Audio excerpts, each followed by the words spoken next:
بسم اللہ الرحمن الرحیم۔ شروع اللہ کے نام سے جو بڑا مہربان اور نہایت رحم کرنے والا ہے۔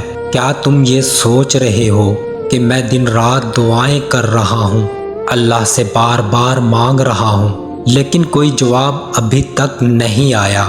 شاید یہ خیال تمہارے دل کو پریشان کر رہا ہو، لیکن یاد رکھو اللہ تعالیٰ کبھی بھی اپنے بندوں کی دعائیں رد نہیں کرتا۔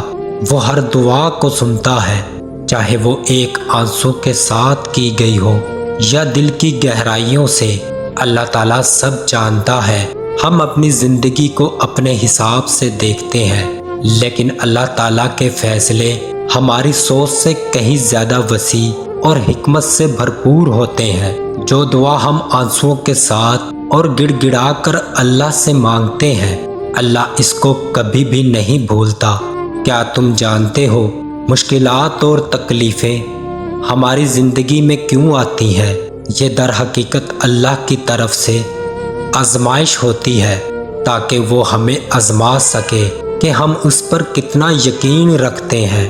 یہ دنیا کبھی بھی کسی کے لیے آسان نہیں ہے۔ ہر انسان کو اپنے حصے کی مشکلات کا سامنا کرنا پڑتا ہے، لیکن تمہیں یہ سمجھنا ہوگا ان آزمائشوں کے پیچھے اللہ کی محبت چھپی ہوتی ہے۔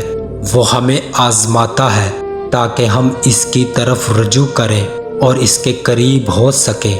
قرآن مجید میں اللہ تعالیٰ فرماتا ہے، جہاں تمہیں مشکل نظر آئے وہاں آسانی بھی موجود ہے۔ جب تمہیں کوئی چیز نہ ملے یا تمہاری کوئی دعا قبول نہ ہو تو یہ مت سوچو کہ اللہ نے تمہیں چھوڑ دیا ہے یا تمہاری دعائیں قبول نہیں کرے گا، بلکہ یقین رکھو اللہ تمہارے لیے کچھ بہتر کر رہا ہے۔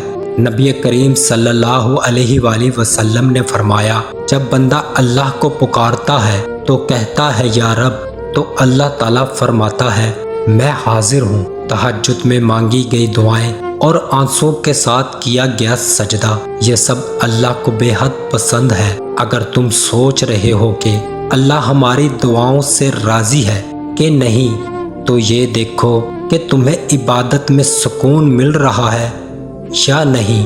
اگر تمہارے دل کو سکون مل رہا ہے تو سمجھ جاؤ کہ اللہ تعالیٰ تم سے راضی ہے۔ اللہ نے تمہیں مشکلات دی ہیں، لیکن یہ سب تمہیں اپنے قریب لانے کے لیے ہے۔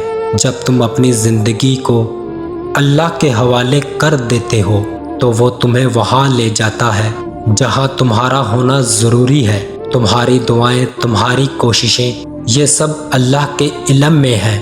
اللہ تمہاری دعاؤں کو ضرور قبول کرے گا۔ وہ تمہاری